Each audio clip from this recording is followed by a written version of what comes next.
International Fellow of the World Academy of Art and Science, Vice Chair of Humanity Plus, Director of the Millennium Project, founding faculty at Singularity University, NASA Research Park, Silicon Valley, and former Director of the Club of Rome, Venezuela chapter, the World Transhumanist Association, and the Extropy Institute. He has also been invited faculty at the Institute of Developing Economics, IDE, JETRO in Tokyo, Japan, the Moscow Institute of Physics and Technology, and the Higher School of Economics in Russia. Please give it up for José Cordeiro.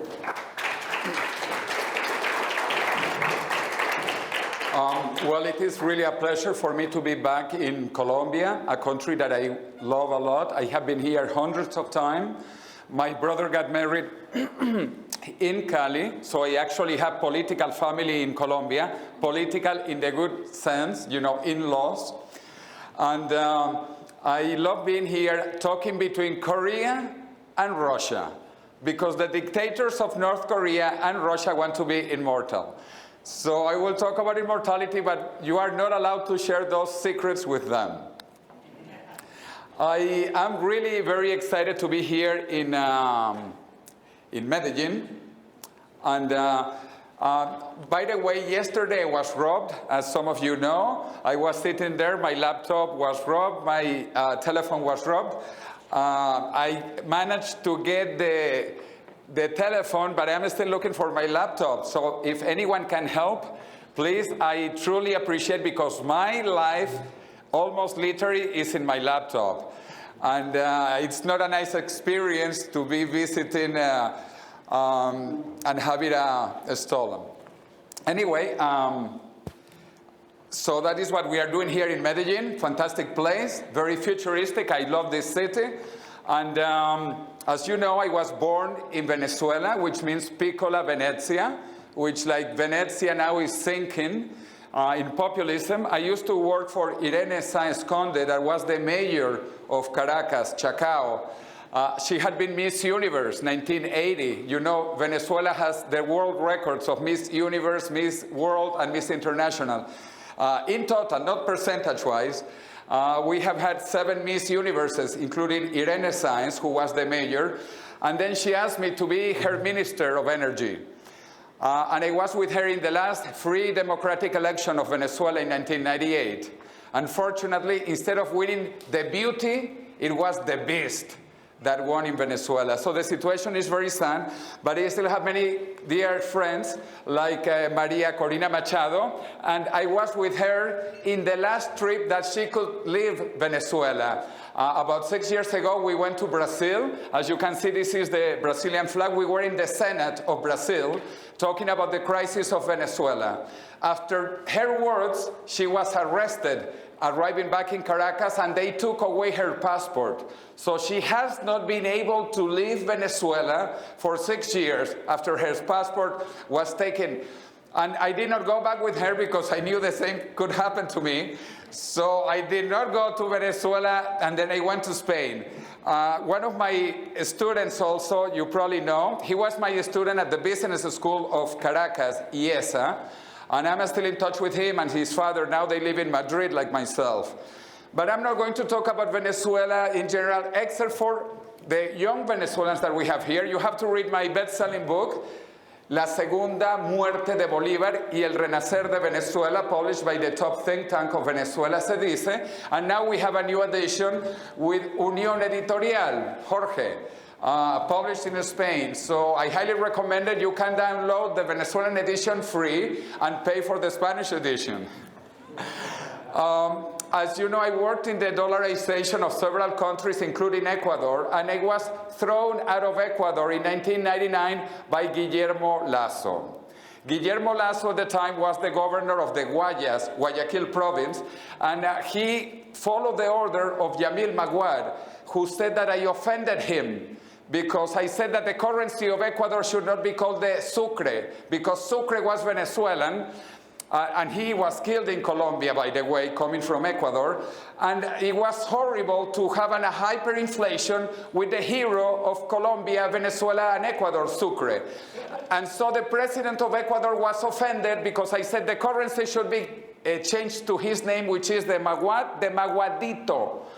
And he said, this is offensive. You have to be thrown out of the country. And Guillermo Lasso, who was the mayor, the governor, he had to carry out the presidential decree to throw me out. And I feel so happy that when the president of Ecuador threw me out, he said, the one who will be thrown out is you, and you will have to dollarize.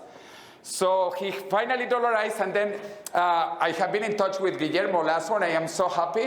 When he was elected president of Ecuador, I wrote to him, Guillermo Lasso, I forgive you.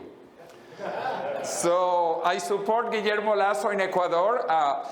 But talking about liberty, all of you have to see the most incredible philosophy of liberty, which is beautiful, in almost 50 languages now, written by Kenneth Copeland. But not only that, if you see it, we don't have time, the 7 minutes, it begins with life. Because even before liberty is life. If you have no life, you have no liberty, you have no property, you have no pursuit of happiness. So life is the fundamental basis of anything. And so we are going to talk about life. Why? And immortality, because this has been the dream of humanity since the very beginning of history. The first book ever written by humans is the Epic of Gilgamesh, about 5,000 years ago. And it was about immortality. But not only the Sumerians, the Mesopotamians, also the Egyptians, and the Book of the Dead was about immortality. Or the Emperor of China, who unified the big country of China, Qin Shi Huang, who built the terracotta army. He wanted to be immortal. And the Spanish, when they came to the Americas, Ponce de Leon, Juan Ponce de Leon, he was looking for the fountain of youth, eternal youth. However, we did not have the technology to be immortal 2,000 years ago, 3,000 years ago. We have it now. So finally, there are a lot of media talking about this. I did several TV programs with History Channel, Discovery Channel, in the USA, in Latin America, and now in Europe, where I live. But we have problems with the government. And actually, I am so happy to be a very good friend of Mary Ruert, and I highly recommend her book, Death by Regulation. There are still a few copies there, you should get it, because she talks about how the FDA and over-regulation actually kills you. So we need to be very open-minded about this, because we are going to see the most incredible years ahead, because these 3 superstars who now want to go to Mars, they are also immortalists. And the first about donating billions of dollars to longevity research and rejuvenation. And why? Because some of my colleagues talked to him and they said, you know, you have over $200 billion. What do you do with all that money if you die? And then he said, yes, you are right. It is not useful to be the wealthiest person in the cemetery. So now he's understanding that having over $200 billion is not useful if he dies. Also, as you probably know, he's looking for a new wife. And he wants her young. So he needs rejuvenation. But also, Elon Musk announced in December in Berlin that he believes in rejuvenation. But right now, his target for the next 10 years is Mars. After Mars, he also goes for immortality. This is no joke. This is happening. But people say, oh, this is for the wealthy people. Only the billionaires will be immortal. The poor lay people will have to die. So this is one of the problems we have to face. But I believe we will be immortal, and not because of the Russian applications like FaceApp. You know, with FaceApp, this is me because of the Russians. I can be young, old, young. I can be Indian, Chinese, Korean. I can be a man or a woman. I can be even a Martian with FaceApp from Russia. But we are going to do this with technology. So I lead the Millennium Project for Latin America, and we published a fantastic book that I can send it to you virtually. I don't have copies, physical copies, about what we see happening in the next 10 years in Latin America. We look at the global challenges, and we write also a summary, the state of the future, every year. And this is the book I was mentioning that is, we presented with 4 presidents of Latin America in the past: Fernando Henrique Cardoso from Brazil, Eduardo Frei from Chile. Well, since we had Koreans, Ban Ki-moon from the United Nations at the time, Enrique Peña Nieto from Mexico, and Leonel Fernandez from the Dominican Republic. I had the pleasure to present that book when we published it at the World Economic Forum, Davos, and then meet with Mario Vargas Llosa, who lives in Madrid, and so that you know, I would love to organize the next Liberty International Conference in Madrid with Mario Vargas Llosa. So it could be in 2022, 2023, it doesn't matter. As you know, I plan to be immortal. I have plenty of time. But the sooner the better. Because actually, you know, after he divorced his wife of 50 years, he asked me, because he read my book, he said, "Is this true?" And then I said, "Yes, this is true. You might be able to rejuvenate yourself." And he told me, because, you know, I'm going for a new wife, and she's 20 years younger than me, so I need to be rejuvenated.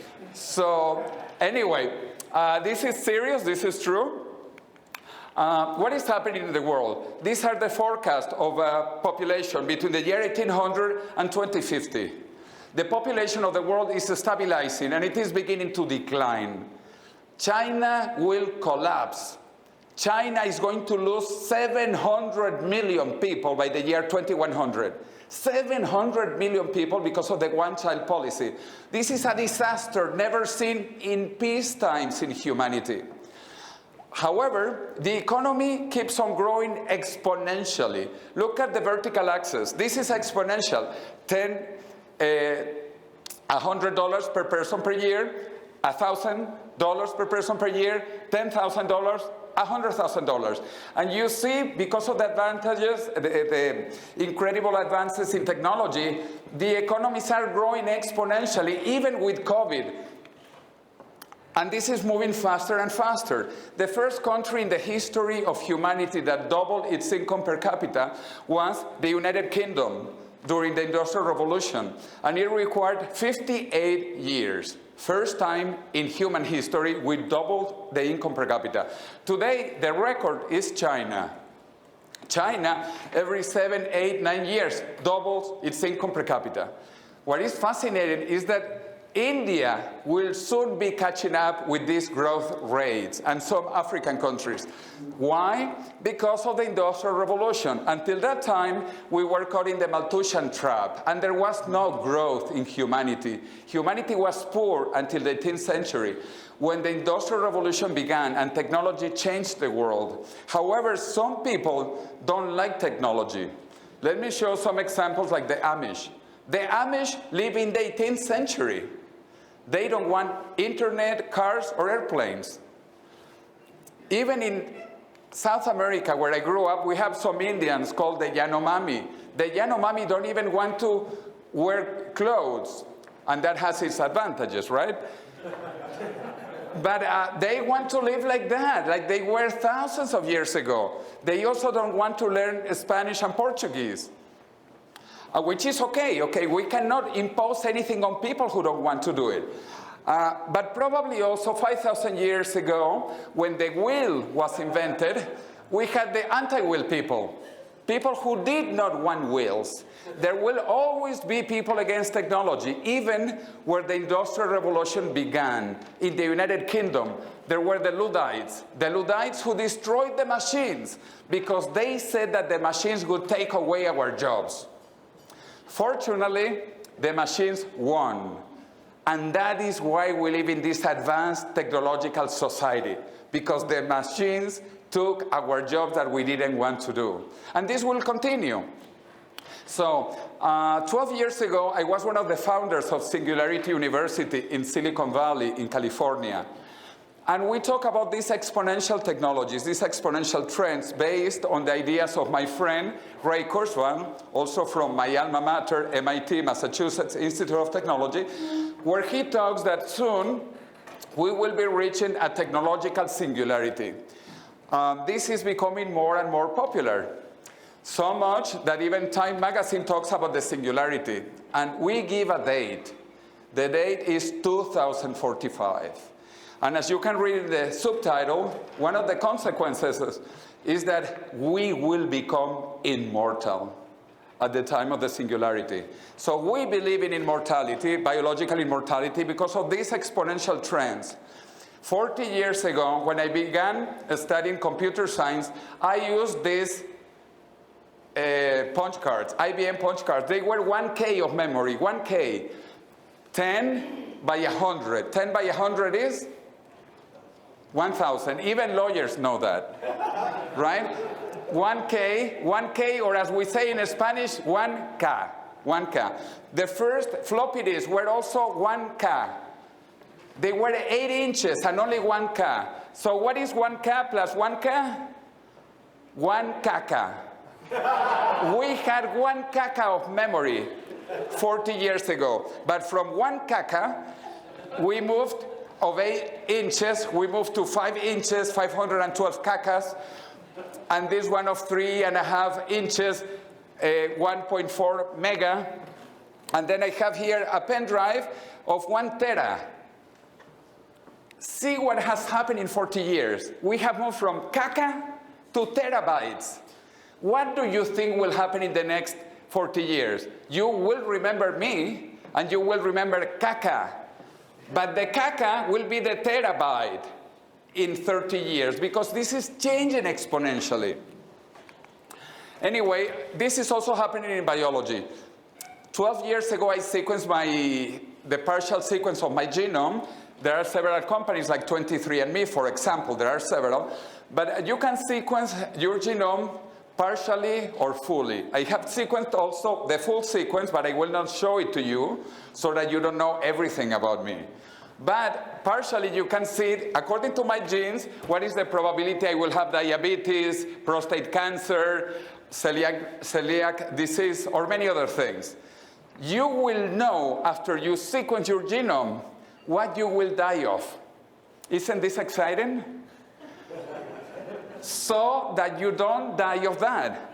Because you will not die of that, because we will prevent it, knowing your genes. But also you will know where your ancestors come from. And this is my paternal line in the last few centuries. And you can see from Spain all the way to Mongolia.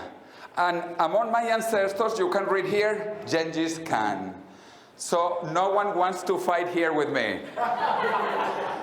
This is on my father's side. Let me show you on my mother's side. Also from Europe, and famous people related to my mother, Maria Antoinette.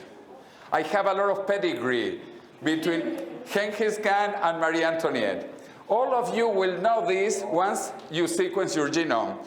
Also, you can verify if your father is really your father now, sequencing the genome. But more interesting, you will be able to create the children the way you want them. This is me and one of my students sharing genes.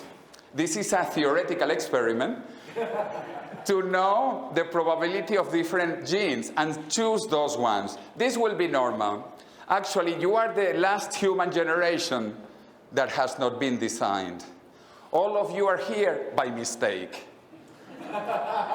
In the future, we will design the children the way we want them. And also why? Because this is becoming exponentially cheaper. This is cheaper than Moore's law for computers. Look at what has happened in genome sequencing. The Human Genome Project began in 1990, and it finished in 2003. The US government paid over $1 billion, and it took 13 years. Today, 2021, you can sequence your full genome for about $100, and it will take about 1 hour. Isn't this incredible? But we expect it to go down to $10 in 5 years and only 1 minute. Why? Because all technologies are moving exponentially faster, things are smaller, cheaper, and better. But we cannot understand this because we think linearly. But technology changes exponentially. And there is a big difference between linear and exponential. For example, If I give 30 linear steps, each one of 1 meter, 1 meter, 1 meter, after 30 steps, I have walked 30 meters. But if I walk exponentially and I double, double, double, double, after 30 doublings, I have walked over 1 billion meters and gone around planet Earth 26 times. How many people can understand that? It is difficult to understand because we think linearly. We don't understand the power of exponential technologies. Futurists, we normally say that there are 4 ways to think about the future. The passive way like an ostrich. Horrible. You hide your head, you don't want to know what is going to happen. Horrible. Reactive, when you react when there is a fire, like firefighters. Preactive, when you prepare for the future, like buying insurance. But the best way is to be proactive. When you create the future, we can create the future today. We can design it. So I hope we don't have ostriches, because ostriches are not from Colombia. But if we have ostriches, they should be technological ostriches that can fly and see the future. To talk about the future in Latin America, I love the most famous philosopher of Latin America, Mafalda. When Mafalda was asked, what is the future? She said, well, the future is no longer what it used to be. Very deep, very Argentinian. But everything is changing, everything is changing. You have probably seen how companies are changing. Uber today is the largest taxi company in the planet, and it does not own one vehicle. Or Facebook, the largest media company. Or Alibaba, the largest sales company, bigger than Amazon. Or Airbnb, the largest hotel chain in the planet. Just to bring examples in South America. I don't know if people, except for the Venezuelans here, know that this is the logo of PDVSA, Petróleos de Venezuela. This is not known outside Venezuela normally, but everybody knows Mickey Mouse, right? Everywhere. And Mickey Mouse sells more than all the petroleum of Venezuela. Actually, I'm not wearing my Mickey Mouse tie, but it is here, because this tie is worth more than a barrel of oil. So the value is not in the raw materials, the value is in adding value to every product. Let me give you an example closer to Colombia. And still many of the international people might not know who this guy is. To help you, I have written his name, Juan Valdez. Juan Valdez is the symbol of the Colombian coffee. And no one knows him outside Colombia. Well, some people know, because now he has sales in Miami and I think New York.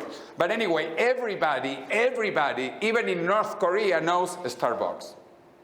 And Starbucks sells more than all the coffee of Colombia multiplied by 6. It is not important the raw materials. What is important is adding value. So 10 years ago, I went to visit Sir Arthur C. Clarke, very famous science fiction author, and Space Odyssey 2001 and many other movies. And he actually wrote the 3 laws of the future. First law of the future, when a famous scientist says that something is possible, he's probably right. But when he says it is impossible, he's probably wrong. Second law of the future, the only way of discovering the limits of the possible is to venture past those limits into the impossible. And the third law, any sufficiently advanced technology is indistinguishable from magic. Let's see some of those technologies. 30 years ago, personal computers were just getting normal, standard. There were no thieves of personal computers at the time, not enough personal computers. 20 years ago, cell phones were massified. 10 years ago, Google, Facebook, big multinationals. But what is going to happen in the future? The dream of humanity for the first time, immortality. We are going to have eternal youth in the next 2 to 3 decades. Why? Because we are beginning to consider aging as a disease. but a curable disease, a curable disease. What has been done in the last 10 years? We have been able to multiply by 2 the life expectancy of mice. We have multiplied by 4 the life expectancy of mosquitoes. And we have multiplied by 10 the life expectancy of worms. We have worms that live the equivalent of 1,000 human years. These are Methuselah worms, 1,000 human years equivalent. And this is just the beginning. This is what has been done in the last 10 years. What do you think we are going to do in the next 10 years? Because remember, this is exponential. This is not linear. On top of that, we know today that there are already immortal cells. And this was discovered in 1951. One patient called Henrietta Lacks, who was born in 1920 and died in 1951 at age 31 of cancer, the doctors took the tumor to study it. And that tumor, that cancer, is alive today. Even though those cells are over 100 years old, they look like teenager cells. They keep on reproducing and multiplying. So today we know that cancer discovered how to be immortal. And cancer cells didn't go to MIT like I did.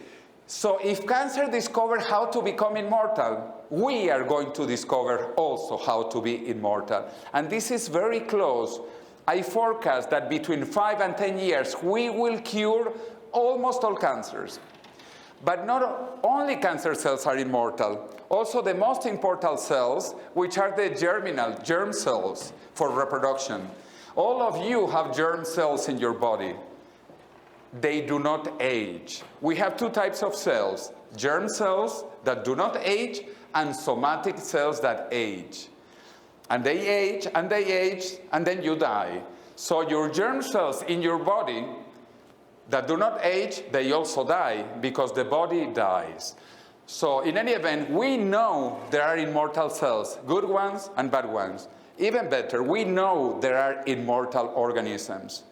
Some hydras, medusas, are theoretically immortal, meaning that they could live thousands, billions of years. So we know this is possible, and this is accelerated more and more. A friend of mine called Aubrey de Grey, he was made fun by MIT Technology Review in 2005. They call him charlatan. In 2019, the same magazine from MIT said, old age is over if you want it, because we are very close to immortality. We are so close that the Nobel Prize in Medicine in the year 2012 was given to a Japanese scientist that I visited in Kyoto University for rejuvenating a cell. He discovered that there are certain genes that you can change to be younger or older.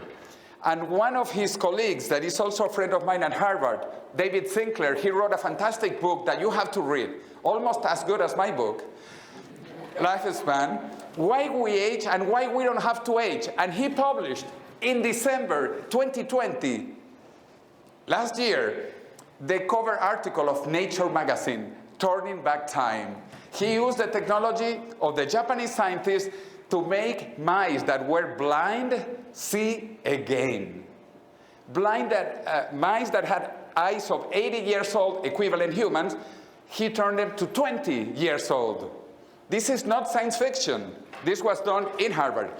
All companies are talking, we are going to solve the aging problem. Google, Microsoft, cancer will be solved within a decade. Mark Zuckerberg and his wife, we are going to cure all diseases, all, including aging. Tim Cook, president of Apple, he has said, Apple will be remembered for medicine. Apple is moving into medicine. IBM is moving into medicine. Amazon is moving into medicine. Why? Because this will be the largest industry in the world in the next 10 to 20 years. Actually, I don't know what you do, and I don't care. You need to go into anti-aging and rejuvenation. Matt, that includes you. Okay, you need to move. This began last decade was only millions. Now it is reaching billions, and soon it will be reaching trillions. This is the opportunity. In fact, our friend David Benquist, he showed this yesterday. In terms of, the U.S. Bureau of Economic Affairs, he showed that the second country for medical tourism from the USA after Mexico is Colombia, and it is growing faster. There is an incredible opportunity in Colombia to move into more and more and more. This is $48 billion. I'll tell you something more that probably you don't know. And I helped in this, I'm very proud. Liz Parrish, who is the first human being rejuvenated 5 years ago, we did the treatment in Colombia. In Colombia. Or Mel Gibson, he's getting a stem cell treatment in Panama. See the potential we have here. These guys will soon announce what they are going to do into anti-aging. We are talking about billions of dollars coming to a country like Colombia, if you open your eyes. And that is why my friend and I, David Good and myself, we wrote this book. There are some copies there if you want. It's $20. All the money is donated to research. My book has been #1 in Amazon for many days in both versions, in paper and in Kindle.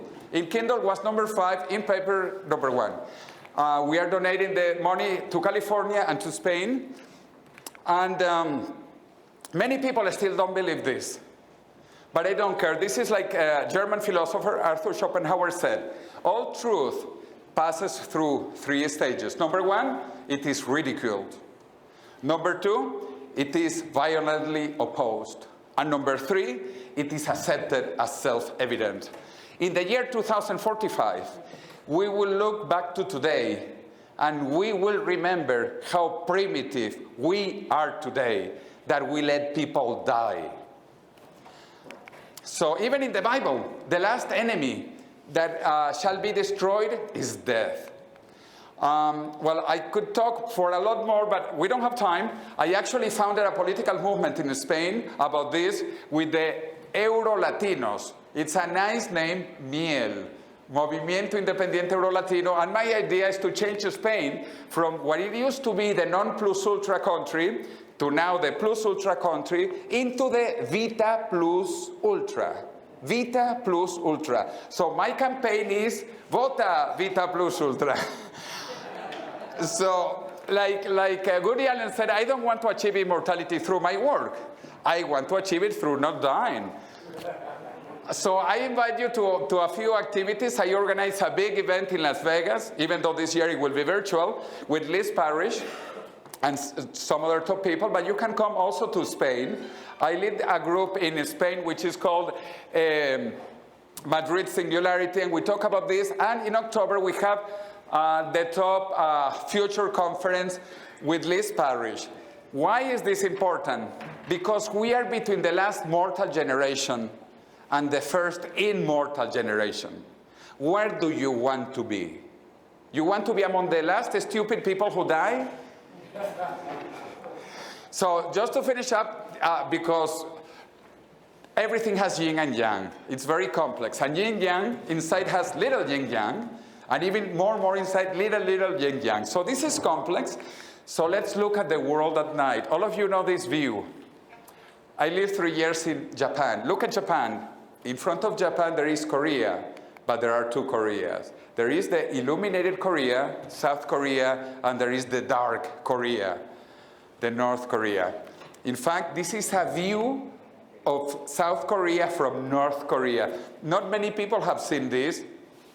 You are one of the few who has gone to North Korea. I was 2 weeks in North Korea. So anyway, we have to meditate about the future. Anyway, it's fantastic. I like Hinduism, Buddhism. And I finished with this beautiful Chinese word that means crisis. Crisis in Chinese has 2 characters. When I lived in Japan, I learned Chinese characters, but first I drew it upside down or sideways. Now I know how to drive it, draw it. The first character is danger. But the second character of crisis is opportunity. We live in an incredible time full of opportunities, and Colombia can help write the future. Muchas gracias.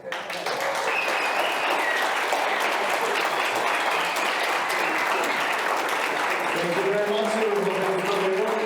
Now officially my partner in crime, right? So we're going to take a few questions.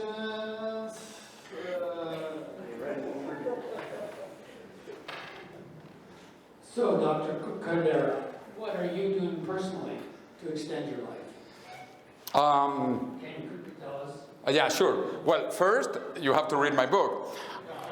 But it is not yet in English. It is in more important languages like Chinese or Spanish. Well, no, it is not in English, sadly, yet, because I haven't found a good publisher, but it is in Chinese, in Russian, in French, in Portuguese, in Spanish, and coming out in other languages. What do I do personally? I actually follow my friend David Sinclair's. In his book, Lifespan, Why We Age and Why We Don't Have to Age, he has a very nice set of recommendations at the end, which are very simple in a way yet. Here, Lifespan. So I recommend that. That is in English. He talks about taking metformin, taking resveratrol, getting ready for the first rapamycin and senolytics, which is new. There are maybe 5 companies going very soon, in 1 year or 2 years, with senolytics. And additionally, eat well, sleep well, don't drink too much, etc., etc. That is bridge 1. Then bridge 2 will be the first biotechnology treatments that are starting in the next few years. And then bridge 3 is nanotechnology. But right now, what we have to do is to stay alive for the next 10 years. When we will reach longevity escape velocity, we forecast that by 2030, we will reach longevity escape velocity. That means that if you survive 1 year, you get 1 extra year, thanks to medical advances and biotechnology, until we keep on living longer, even while aging, until 2045, when we will have rejuvenation treatments. So I do not plan to die. That is why I don't go to Venezuela too often now. And I plan to be younger in 2045, because the objective is biological rejuvenation as we know it is possible today. Professor, I have the next question. Before the question, I need to recognize that this was literally one of the longer presentations I've seen so far in my intervention, which is very short period of time. But yeah, when, for example, you show those pictures about Jeff Bezos, Elon Musk, Richard Branson. Exactly. Those are 3 people that are doing business right now in space trips and in space exploration. So one of the questions that comes to my mind with this longevity affair is that it probably could mean a problem in terms of relocation of resources, of natural resources in Earth, and either of shortage, for example, of food. I don't know if the transmission could give us some answers or insights of how to avoid a resources problem. And a follow-up question on if you don't think that having the opportunity to invest in space of those 3 important entrepreneurs could be like the next step after we could achieve longevity or even immortality.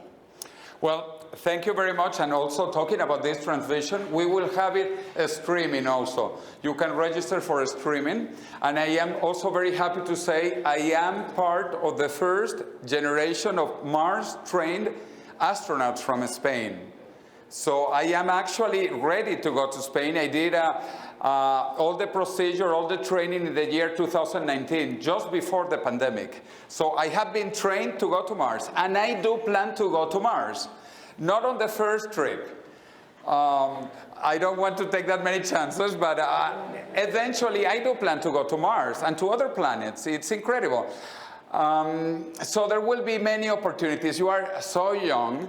that you will see many of these happening. The future is fantastic. You know, this is the best time to be alive. Even in Venezuela. Well, maybe not in Venezuela, but.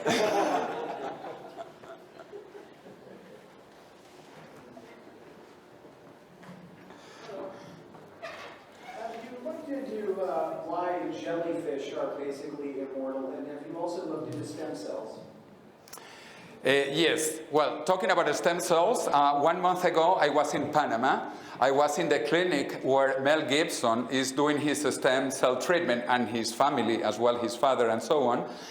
And well, stem cells are stem cells. They are the mother of all the cells, so they have the ability to rejuvenate any part of the body. So stem cell treatment is one of the first things that we need to understand, and that scientists are discovering so many things. The other one about jellyfish and hydras and medusas, many of these organisms divide continuously like cancer cells. Cancer cells make their telomeres grow indefinitely, and that is why they can reproduce indefinitely. So these jellyfish and medusas and hydras, they have the ability to restore their cells continuously like cancer does.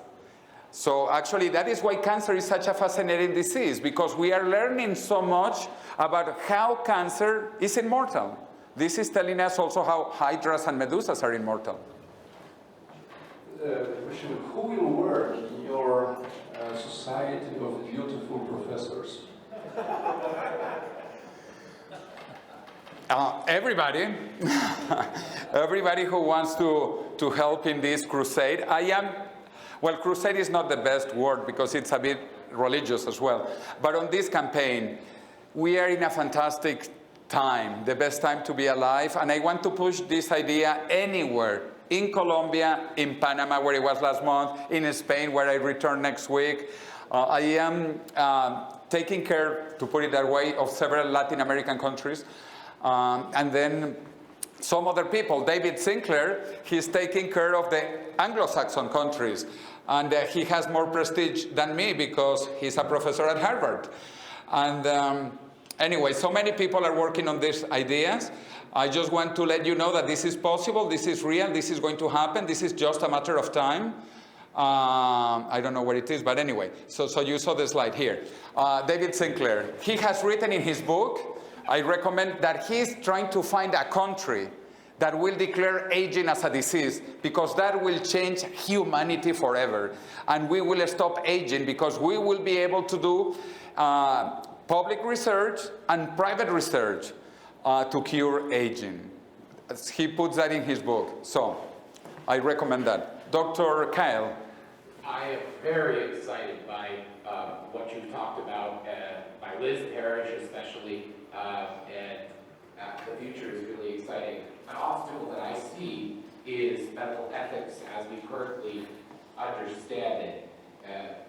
To give you an example, one of the targets of gene therapy for anti-aging is the gene myostatin.